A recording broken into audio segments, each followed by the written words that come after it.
هذا القرآن يهدي للتي هي أقوم ويبشر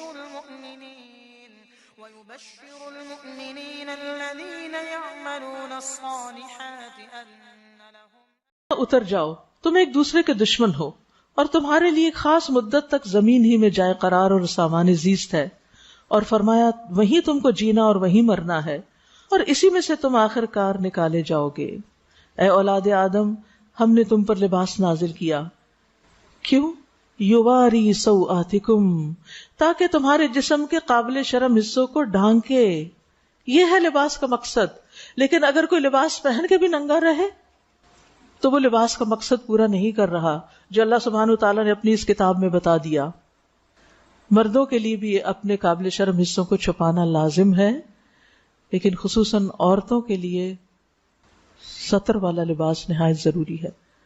صحیح مسلم کی روایت ہے، رسول اللہ صلی اللہ علیہ وسلم نے فرمایا جہنمیوں کی 2 قسمیں ہیں جو میں نے ابھی تک نہیں دیکھی، یعنی آپ کے زمانے میں نہیں تھے ایسے لوگ. ایک وہ جن کے پاس بیل کے دموں جیسے کوڑے ہوں گے جس سے وہ لوگوں کو ماریں گے. دوسرے وہ عورتیں جو کپڑے پہننے کے باوجود ننگی ہوں، مائل ہونے والی، دوسروں کو اپنی طرف مائل کرنے والی. ان کے سر بختی اونٹ کے کوہان کی طرح ہیں، ہمپ ہیں، سر اونچے کیے، یعنی ایک تو سر ہے، پھر سر کے اوپر ایک اور کچھ لگا کے بال اونچے کیے ہوئے ہیں، کیونکہ اس سے انسان بہت نمایاں ہو جاتا ہے نا. تو عورت کے لیے اپنے آپ کو نمایاں کرنا جو ہے، تبرج جس کو کہتے ہیں، وہ ناپسندیدہ ہے. فرمایا ایسی عورتیں جنت میں داخل نہ ہوں گی، نہ اس کی خوشبو پائیں گی، حالانکہ اس کی خوشبو اس طرح کے لمبے فاصلے سے آتی. تو ہم سب خواتین کو اپنے لباس کا جائزہ لینے کی ضرورت ہے کہ کہیں ایسا تو نہیں کہ وہ اتنا ٹائٹ ہے کہ ہم پہن کے ننگے ہو رہے ہیں، سارے فگرز ایک ایک کر کے نمایاں ہو رہے ہیں، یا پھر وہ لباس اس طرح کا ہے کہ اسے پہن کے مثلاً یہ کہ گلے کا کٹ اتنا بڑا ہے کہ جو چھپانے والا حصہ وہ ظاہر ہو رہا ہے، یہ اتنا باریک ہے کہ اس میں سے سب کچھ جھلک رہا ہے، یا اتنے ٹائٹ پجامے ہیں کہ اس سے ساری لیگز کی شیپ نظر آ رہی ہے.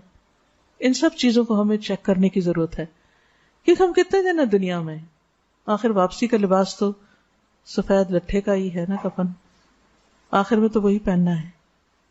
اور قیامت کے دن تو سبھی ننگے اٹھیں گے، کسی کو کسی کی طرف دیکھنے کی ہوش نہیں ہوگی، اور وہاں جو چیز کام آئے گی وہ تقوی کا لباس ہے. تو لباس کی 2 غرض یہاں بتائی گئی ہیں کہ تمہارے جسم کے قابل شرم حصوں کو ڈھانکے اور تمہارے لیے جسم کی حفاظت اور زینت کا ذریعہ بھی ہو، اور بہترین لباس تقوی کا لباس ہے. یہ اللہ کی نشانیوں میں سے ایک نشانی ہے، شاید کہ لوگ اس سے سبق لیں. لباس اللہ کی نشانیوں میں سے ایک نشانی.